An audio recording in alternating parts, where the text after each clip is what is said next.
Existem lugares que contam a história de uma cidade sem dizer uma única palavra. Hoje, o nosso caminho começa pelas ruas de Guangzhou, onde a vida moderna pulsa em cada esquina. Mas basta caminhar alguns minutos para perceber que por baixo desse ritmo acelerado, frenético, existe uma cidade com mais de 2000 anos de história. E hoje eu vou continuar contando essa história para vocês.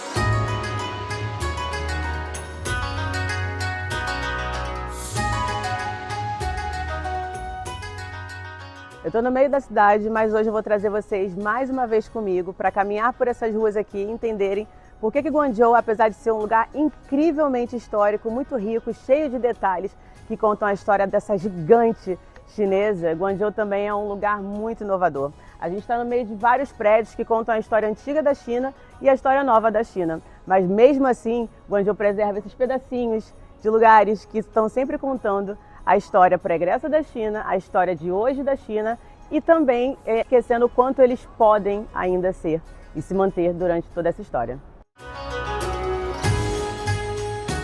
É justamente esse contraste que vamos explorar nesse capítulo, das alamedas de Yeshu Park ao coração histórico de Guangzhou até a atmosfera de contemplação do grande Dafo Templo, um templo budista com mais de 1000 anos de existência. Aqui, natureza, memória, poder, espiritualidade e cotidiano vivem no mesmo espaço. Nessa série, hoje nós vamos caminhar juntos por esse percurso para descobrir por que Guangzhou não é apenas uma metrópole impressionante, é uma cidade que nunca deixou de dialogar com seu próprio passado.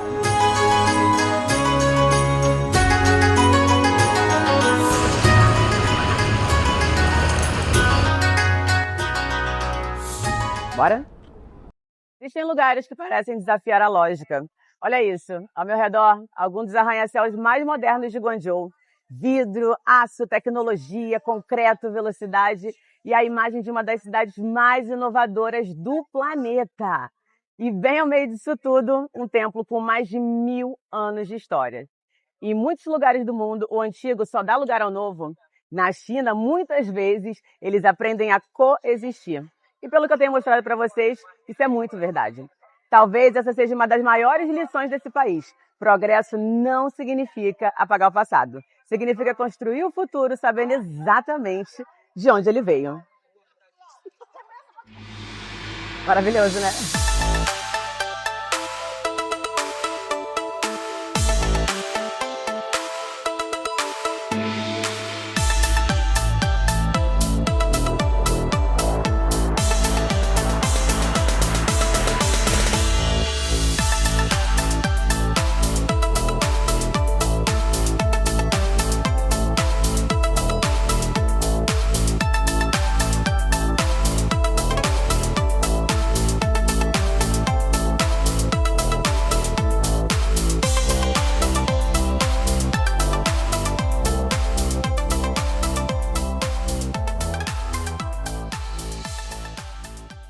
Se existe um lugar capaz de contar a história de Guangzhou, é esse aqui.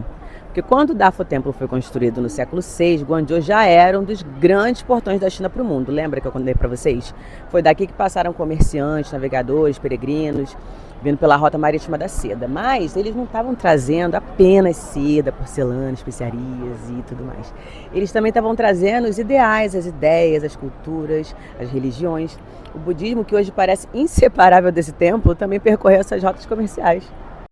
Séculos depois, foi justamente essa mesma riqueza que transformou Guangzhou em alvo das potências europeias e o ponto que antes conectava civilizações tornou-se o epicentro da Guerra do Ópio.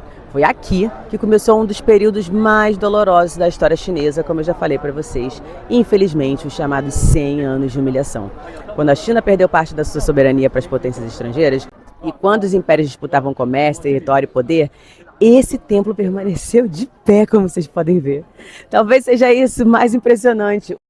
O Dafo Templo não é apenas mais um lugar de oração. Ele é uma testemunha silenciosa da ascensão de Guangzhou como capital do comércio mundial, da queda provocada pelas guerras do ópio e do renascimento da China, que hoje volta a ocupar um lugar de protagonismo no cenário internacional. E ao caminhar por aqui, a gente atravessa 15 séculos de história em pouquíssimos passos. Quer ver lá dentro? Então, vamos lá.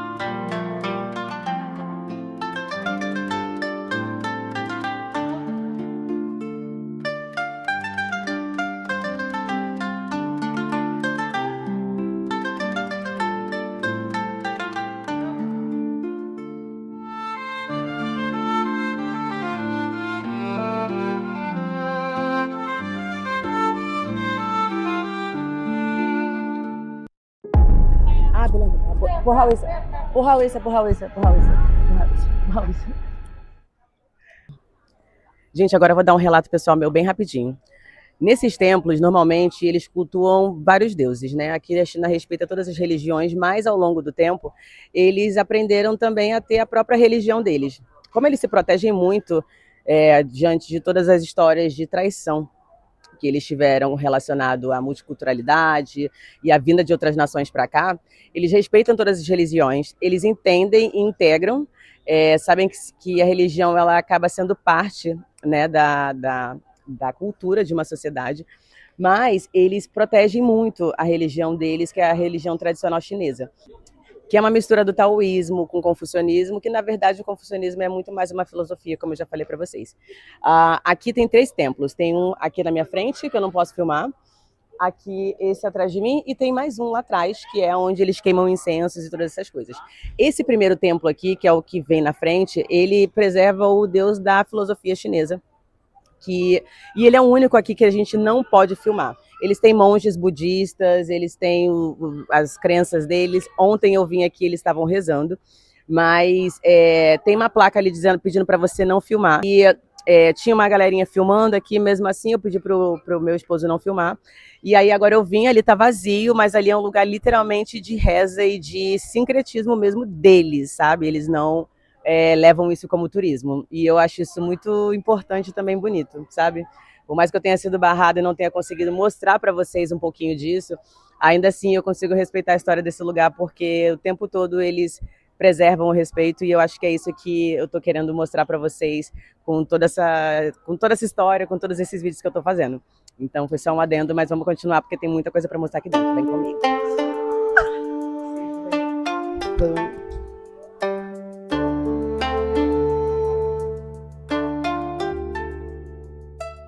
No Dafo Temple, a tradição principal é o budismo.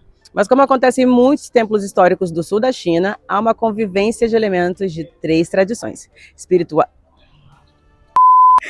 Gente, eu tô tentando gravar, mas é muito engraçado, porque eu não sei se eu sou magnética, eu não sei se eu sou muito gata, fala sério. Mas todo mundo quer ficar perto de mim. Aí eu começo a gravar, e aí eu vou vendo eles aparecendo aqui atrás, e eu vou ficando perdida, porque me dá vontade de rir. Mas calma aí, deixa eu voltar aqui, ó. Respirei, vou voltar e vou gravar decentemente. E aqui no Dafo Temple, a tradição principal é o budismo. Mas como acontece em muitos templos históricos do sul da China, há uma convivência de elementos de 3 tradições espirituais chinesas.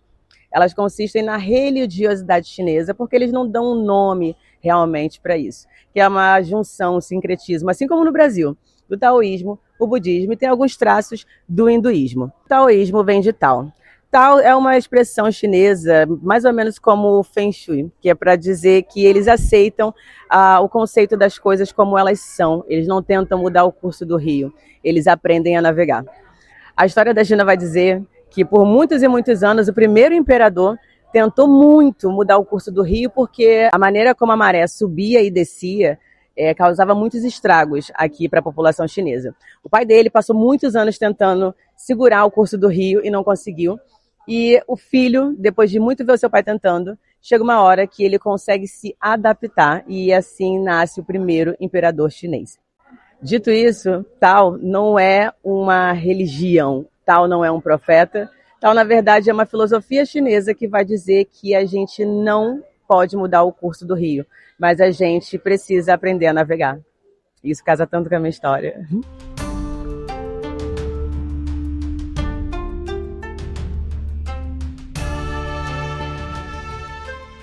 Se o taoísmo vem de Tao, o budismo vem de Buda. Essa religião chegou aqui junto com todos aqueles comerciantes que a gente já viu no outro capítulo. Naquela época, eles não trouxeram apenas especiarias e tudo mais que eles poderiam comercializar com os chineses.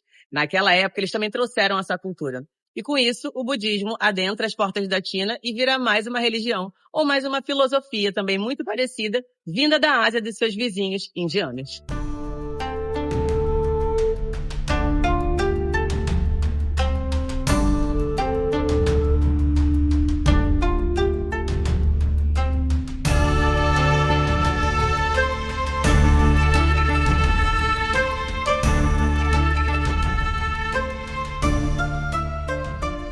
A China sempre conviveu em perfeita harmonia com todas as outras culturas, desde que não invadissem a sua. O taoísmo vem de Tao, o budismo vem de Buda. Curiosamente, talvez pela proximidade da China Ocidental com a Índia, aqui também temos mitos e traços do hinduísmo, com todas as suas filosofias, os seus demônios, seus deuses, e isso é mega interessante. Eles respeitam as religiões e para eles é importante que seja porque eles reconhecem o valor de ter valores. E a religião nada mais é do que um valor humano.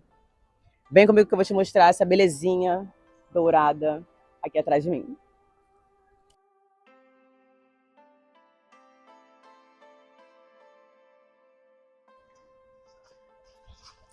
Aqui atrás de mim, os 3 Big Budas representam a tríade que consiste dentro desse templo e coabita dentro desse templo. Esse templo ensina muito para a gente sobre tolerância, sobre religiosidade, sobre fé, sobre principalmente ter um valor moral, ter um valor filosófico, ter um valor político. Esse templo aqui não mistura política e religião porque eles entendem que um é diferente do outro, mas eles respeitam porque sabem que nós precisamos dos todos.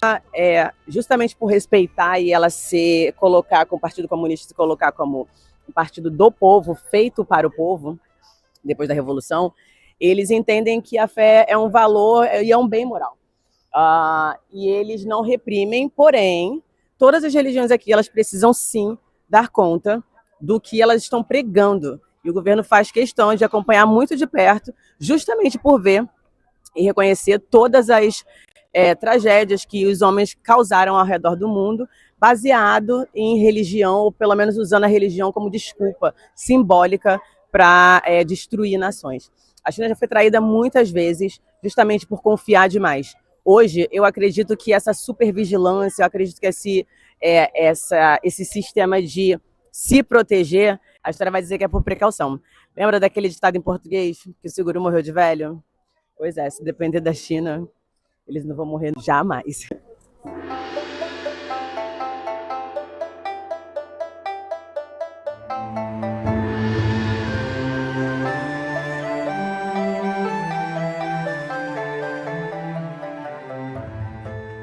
Dessas 3 religiões que a gente já conversou, o Partido Comunista Chinês também reconhece o protestantismo como catolicismo e também reconhecem o islamismo, e eles também têm mesquitas por toda a cidade e igrejas católicas também que remontam à época da invasão por aqui. Sim, durante o tempo que eles ficaram em Hong Kong, eles não ficaram só em Hong Kong, eles ficaram em Hong Kong, mas aqui é muito próximo, aqui é 2 horinhas de trem, 1h30 mais ou menos. E essa área de Shenzhen e Guangzhou também foi afetada por essa colonização.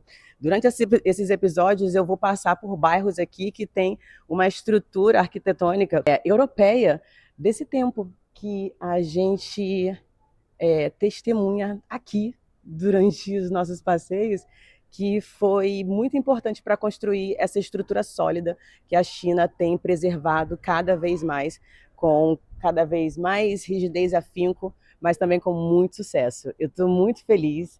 Finalmente a gente está chegando ao final desse episódio. E é isso, espero que vocês tenham gostado. Dedo no like, porque está sendo incrível gravar isso aqui para vocês, mas também dá um trabalhinho. Então vocês que apreciam meu trabalho, vem comigo. Senta o dedo no like, curta meu trabalho, que vem mais coisa por aí. A China sobre o meu olhar. Beijo, tchau.